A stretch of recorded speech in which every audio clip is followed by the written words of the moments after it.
वृंद के दोहे के स्वाध्याय में देखेंगे। पहले है आकलन। आकलन में प्रश्न पहले में बताया गया है कि कारण लिखिए। सरस्वती के भंडार को अपूर्व कहा गया है। इसका कारण लिखना है आगे कि सरस्वती के भंडार को अपूर्व क्यों कहा गया है। सरस्वती के भंडार को जैसे जैसे खर्च किया जाता रहता है वैसे वैसे वह अधिक से अधिक लोगों तक पहुंचता रहता है, अर्थात उसमें वृद्धि होती रहती है। इसलिए सरस्वती के भंडार को अपूर्व कहा गया है। दूसरा है, व्यापार में दूसरी बार छल कपट करना असंभव होता है। इसका कारण हमें ये लिखना पड़ेगा, व्यापार में पहली बार किया गया छल कपट सामने वाले पक्ष को समझते देर नहीं लगती, दूसरी बार वह सतर्क हो जाता है। इसलिए व्यापार में दूसरी बार छल कपट करना असंभव होता है। आ है सह संबंध जोड़िए। ऊंचे बैठे ना लय हैं, गुण बिन बड़पन कोई। तो इसका संबंध बैठो देवल शिखर पर वायस गरुड़ न होई, यह होगा। दूसरा है, कोकिल अम्ब ही लेत है। इसका सह संबंध है काग निम्बोरी लेत। निम्बोरी नीम का फल। अब उसके आगे है शब्द संपदा। दूसरा प्रश्न, निम्नलिखित शब्दों के लिए विलोम शब्द लिखिए। आदर अनादर, अनादर। दूसरा है अस्त, उसके लिए विलोम शब्द है उदय। कपूत सपूत, पतन उत्थान। अब इसके आगे अभिव्यक्ति के लिए प्रश्न दिया गया है, चादर देखकर पैर फैलाना बुद्धिमानी कहलाती है। इस विषय पर अपने विचार लिखिए। चादर देखकर पैर फैलाने का अर्थ है, जितनी हमारी हैसियत है उतना ही हमको खरीद करना चाहिए या उतना ही हमें काम करना चाहिए जितनी हमारी क्षमता है। यह अर्थशास्त्र का साधारण नियम है। सामान्य व्यक्तियों से लेकर बड़ी बड़ी कंपनियों में भी यही नियम का पालन करते हैं, और हमारे सामान्य जीवन में भी अगर हम इस नियम का पालन करेंगे तो हमें कभी नुकसान नहीं होगा और हम अपनी क्षमता के अनुसार खर्च करना सीखेंगे और हमारे सारे काम सुचारू रूप से चलते रहेंगे। आगे हमको कोई आर्थिक कठिनाई उत्पन्न नहीं होगी। इसीलिए कार्य आसानी से पूरा करने के लिए हमको अपनी चादर देखकर पैर फैलाना ही बुद्धिमानी है। दूसरा है, ज्ञान की पूंजी बढ़ानी चाहिए। अब यहाँ पर हमने देखा कि ज्ञान मनुष्य की अमूल्य पूंजी है। बचपन से मृत्यु तक मनुष्य विभिन्न स्रोतों से ज्ञान की प्राप्ति करता रहता है। बचपन में उसे अपने माता पिता, अपने शिक्षकों, गुरुजनों तथा मिलने जुलने वालों से ज्ञान की प्राप्ति होती है।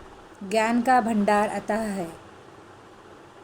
कुछ ज्ञान हमें स्वाभाविक रूप से मिल जाता है, पर कुछ के लिए हमें स्वयं प्रयास करना पड़ता है। संतों, महात्माओं तथा महर्षियों के व्याख्यानों से, नीति कथाओं, बोध कथाओं, विविध धर्मों की किताबों, ग्रंथों को पढ़ने के बाद भी हमारे ज्ञान के भंडार में वृद्धि होती है और जीवन भर मनुष्य सीखता रहता है, उसका ज्ञान बढ़ाता रहता है। महात्मा गांधी जैसे महापुरुष अपनी ज्ञान की पूंजी तथा अपने कार्यों के बल पर जन सामान्य के पूज्य बन गए। मनुष्य को सदा अपने ज्ञान की पूंजी में बढ़ोतरी करते रहना चाहिए, हमेशा कुछ न कुछ नया सीखते रहना चाहिए। बच्चों, इसमें कुछ आप अपने खुद के भी विचार डाल सकते हो। उत्तर को और बढ़ाकर लिख सकते हो। अब आगे का जो प्रश्न है, रस आस्वादन कीजिए। तो इसमें जीवन के अनुभवों और वास्तविकता से परिचित कराने वाले वृंद जी के दोहों का रस आस्वादन कीजिए। ये प्रश्न अब नई जो कृति पत्रिका है उसके हिसाब से तुमको ये प्रश्न आने ही वाला है।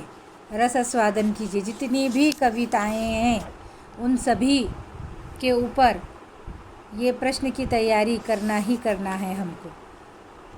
हर कविता में ये प्रश्न कंपलसरी पूछा गया है। तो अब हमको वृंद के दोहे में जो प्रश्न पूछा गया है, इसमें एक विशिष्ट बात यह है कि यहाँ पर क्या कहा गया है कि जीवन के अनुभवों और वास्तविकता से परिचय कराने वाले जो दोहे हैं उनका रस आस्वादन करने के लिए कहा गया। तो इसमें सबसे पहला पॉइंट हमको लिखना है रचना का शीर्षक, वृंद के दोहे। रचनाकार कौन है?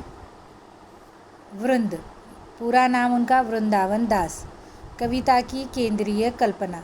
प्रस्तुत दोहों में कई नीतिपरक बातों की सीख दी गई है। इस तरह कविता की केंद्रीय कल्पना नीतिपरक बातें हैं। चौथा पॉइंट है इसका रस अलंकार। जब जब रस आस्वादन का प्रश्न आएगा तब यह मुद्दे उसमें होना ज़रूरी है। रस अलंकार इसमें कुछ नहीं है, डैश लिखना है आगे। पांचवा है प्रतीक विधान। कवि वृंद के दोहों में समझाने के लिए कई प्रतीकों का सुंदर उपयोग किया है। कविता में प्रयुक्त इन प्रतीकों में नैना, सौर यानी चादर, काठ की हांडी, वायस, गरुड़, गागरी, पाथर, कोकिल, अम्बा, निम्बोली, कुल्हाड़ी तथा बिरवान आदि प्रतीकों का समावेश है। कल्पना छठा पॉइंट है। अनेक नीतिपरक उपयोगी बातें दोहों का विषय है। सातवां है पसंद की पंक्तियाँ तथा प्रभाव। अब इसमें यहाँ पर हमको लिखना है कविता की पसंद की पंक्तियाँ इस प्रकार हैं। तो इसमें सुरसती के भंडार की बड़ी अपूरब बात, ज्यों खर्चे त्यों त्यों बढ़े, बिन खर्चे घटी जात। ये आपके लिए आसान, याद करना भी आसान है। इन पंक्तियों से ज्ञान के भंडार की विपुलता तथा उसकी विशेष गुण की महत्ता की जानकारी होगी। यानी इन पंक्तियों में कौन सी बात खास तौर से बताई गई है, तो यहाँ पर ज्ञान के भंडार की विपुलता तथा उसके विशेष गुण की महत्व बताया गया है। आठवां पॉइंट है इसमें कविता पसंद आने का कारण क्या है। कारण क्या लिखना है कि संसार में कोई वस्तु ऐसी नहीं है जो किसी को देने से कम न होती हो, लेकिन ज्ञान का भंडार निराला है। इस ज्ञान को जितना खर्च किया जाए उतना ही अधिक बढ़ता है। तो ये लिखना आपके लिए काफ़ी आसान है। इतना ही नहीं, यदि इसे दूसरों को न दिया जाए और अपने ही पास जमा करके रहने दिया जाए तो यह नष्ट हो जाता है। तो ये पंक्तियाँ याद करना भी आसान है आपके लिए और इसका कारण लिखना भी आसान है। थोड़ा सा प्रतीक विधान पर ध्यान दीजिए कि कौन कौन से प्रतीकों का यहाँ पर समावेश किया गया है। रचनाकार का नाम भी आपको अच्छे से याद रहेगा। रचना का शीर्षक, वृंद के दोहे, ये भी याद रहेगा। तो इसमें आपको मार्क लेना आसान है रस आस्वादन के प्रश्न में। खाली हमको थोड़ा सा ध्यानपूर्वक इसका उत्तर लिखना है, पॉइंट बनाकर लिखना है। पहला पॉइंट है रचना का शीर्षक, रचनाकार, दूसरा, तीसरा कविता की केंद्रीय कल्पना, चौथा है रस अलंकार, पांचवा है प्रतीक विधान, छठा है कल्पना, सातवां है पसंद की पंक्तियाँ तथा प्रभाव, आठवां है कविता पसंद आने का कारण। तो इस तरह आपका सारा जो है सो उत्तर पूर्ण हो जाएगा। और आगे एक प्रश्न जो कि अभी साहित्य से संबंधित है, साहित्य संबंधी सामान्य ज्ञान। तो यहाँ पर पाँचवें में अ में वृंद जी की प्रमुख रचनाएं पूछी गई हैं। तो आपको यहाँ पर कविता, ये वृंद के दोहे, जहाँ पर कवि परिचय वगैरह है, तो यहाँ पर आपको दिया गया है कि वृंद जी की प्रमुख रचनाएं कौन सी है, तो किसी भी 2 रचनाओं का नाम लिख सकते हैं आप, जैसे पवन पच्चीसी भी लिख सकते हैं, यमक सतसई। दोहा छंद की विशेषता पूछी गई है अब यहाँ पर। अब दोहा छंद की विशेषता क्या है, तो ये भी उत्तर आपको उसमें मिलेगा। थोड़ा सा ध्यानपूर्वक पढ़ने के बाद आप वो लिख सकते हैं। फिर भी मैं आपको यहाँ पर पढ़ के सुनाती हूँ कि उसका उत्तर क्या होना चाहिए। दोहा अर्ध सममात्रिक छंद है, आप टिक कर लें किताबों में। इसके 4 चरण होते हैं।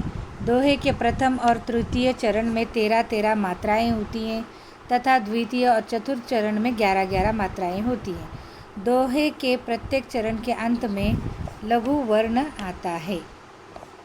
तो इस तरह यहाँ पर लिखा गया है, तो ये आपको लिखना है उसमें। तो यहाँ पर हमको पुस्तक में जो प्रश्न हैं, जो भी कृतियाँ हैं, वो तो हमने किए हैं, लेकिन गाइड में कुछ और आकलन कृतियाँ दी गई हैं।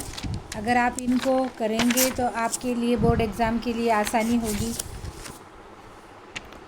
तो आप इसमें से और ज़्यादा ज्ञान प्राप्त करने की कोशिश करें और ज़्यादा से ज़्यादा आकलन कृतियाँ करने का प्रयास करें। धन्यवाद।